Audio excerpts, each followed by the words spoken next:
Bonsoir à tous. Ce soir, Entre Loire et Loin a décidé de passer un petit moment dans un petit coin de paradis en plein cœur de Montargis. Non, attends, je précise, c'est pas un petit coin de paradis, Monsieur Weber. C'est bientôt un petit coin de paradis.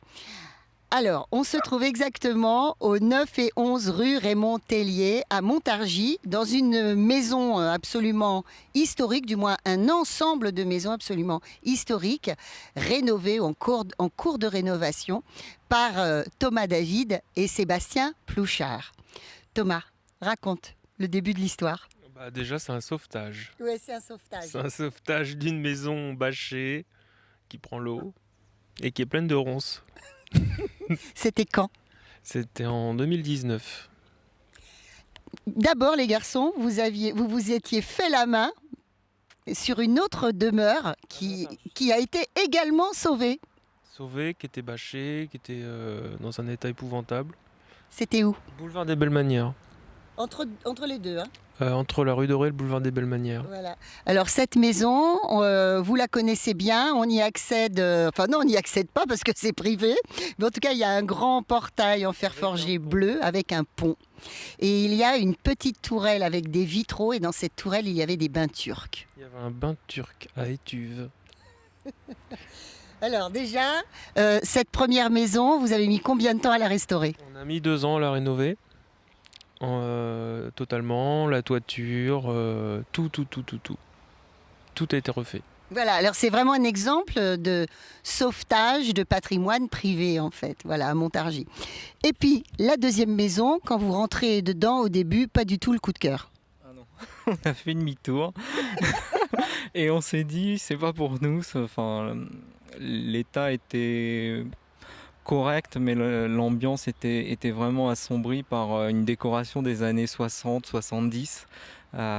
Et du coup, on est reparti et c'est un an après, lorsque l'ensemble a été vendu, puisqu'il faut savoir que le 9 et le 11 ont été vendus séparément. Le 9 était à un particulier, le 11 était au domaine, a fait l'objet d'un appel à projet pour lequel on a été sélectionné par les domaines.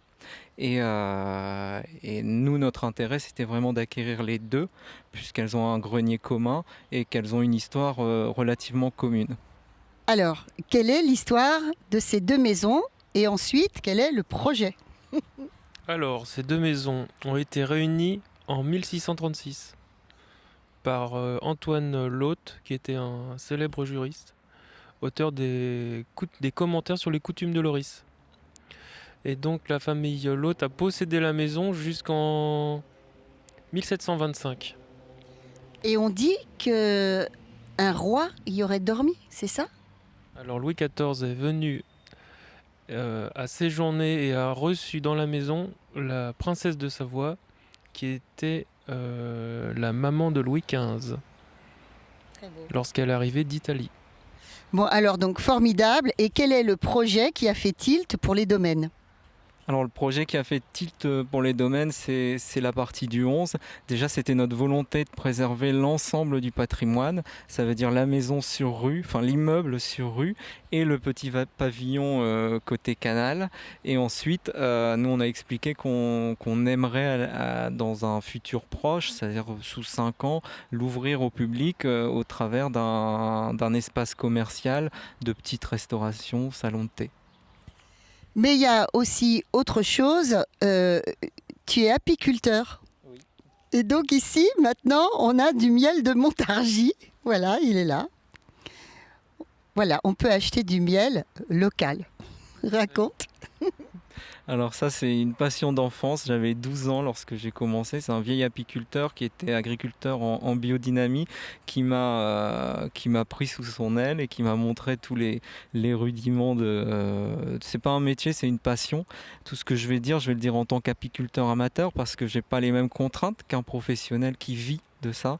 Moi, je prône une apiculture naturelle où on laisse l'abeille se développer à son rythme. Pour avoir une première récolte, par exemple, je dois attendre 3 ans parce qu'il faut le temps qu'elles construisent leur propre cadre et ensuite l'objectif c'est vraiment de développer des colonies plus que de récolter pour moi. Bon, alors ça, on donnera un rendez-vous un jour à Sébastien pour qu'il nous fasse la visite de la mielerie parce que ça vaut en soi un reportage. Mais là, donc, est-ce qu'on va attendre 5 ans pour avoir un projet artistique, un projet de vie culturelle ici? Eh bien non, parce que les deux garçons ont rencontrer la locataire idéale. Et la locataire idéale, elle s'appelle Isabelle Couty. Vous êtes nombreux à la connaître dans le Montargois, elle est là. Et pour Isabelle, l'histoire, l'aventure culturelle, c'est maintenant, c'est la semaine prochaine, c'est ça? Bonjour, oui, c'est le 2 octobre que commence chez la Reine Soleil. Donc commence la belle aventure de chez la Reine Soleil. Donc il y aura une exposition de 9 artisans, artistes, créateurs, comme il y avait au Bellman il y a 4 ans. Donc je reprends les marchés à récréation qui ont disparu depuis 4 ans. Et voilà, c'est prévu ici parce que le lieu s'y prêtait. Et puis voilà, j'ai eu la chance de pouvoir louer chez Sébastien et puis Thomas, donc un très bel appartement qui se prête très bien à ce genre de projet. Voilà, alors l'originalité de ton projet, c'est de faire ça en appartement. Il va y avoir des expositions. Tu es entre autres créatrice de bijoux. Et pas de bougies, ça c'est les bougies. Et en fait, Isabelle a fait des bijoux. Et puis, mais il ne va pas y avoir que ça. Dans cet appartement absolument somptueux, il va y avoir également des ateliers de création que tu avais déjà commencé ailleurs. Non, Justement, c'est une création. Et puis, il y aura également des concerts. C'est ça ? Des concerts, des pièces de théâtre, des chansonniers, tout plein des cafés littéraires aussi, des apéros en fait littéraires, parce que je demanderai aux gens à chaque fois d'apporter à boire, à manger, et après la prestation des invités, donc on pourra manger et boire tous ensemble, on mettra tout en commun dans une autre pièce. Et voilà, c'est vraiment une façon de continuer à rendre ce lieu très convivial et atypique toujours. Oui, alors là, extrêmement atypique, ça c'est sûr.